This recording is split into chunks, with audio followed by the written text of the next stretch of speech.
रहमान फारिस का एक दिलकश कलाम, तवज्जो दीजिएगा।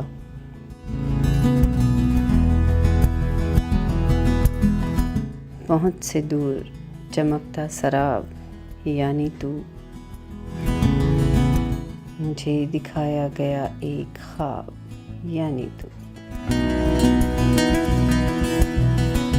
मैं जानता हूँ बबूल और गुलाब के मानी, बबूल यानी ज़माना, गुलाब यानी तू।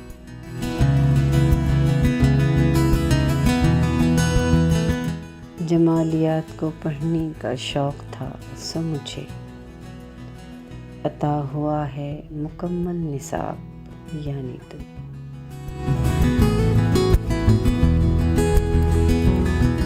कहाँ ये ज़र्रे तारीक बख्त यानी मैं, कहाँ वो नूर भरा महताब यानी तू।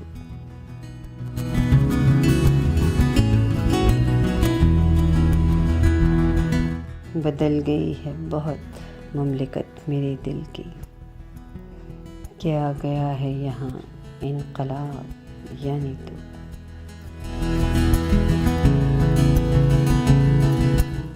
कभी तो मेरे अंधेरे को रोशनी देगा, गुरेज करता हुआ माहताब यानी तू। बहुत तवील सही दास्ताने दिल, लेकिन बस एक शख्स है लुबे लुबाब यानी तू। कोई सवाल है जिसको जवाब मिलता है, सवाल यानी के फारिस, जवाब यानी तू।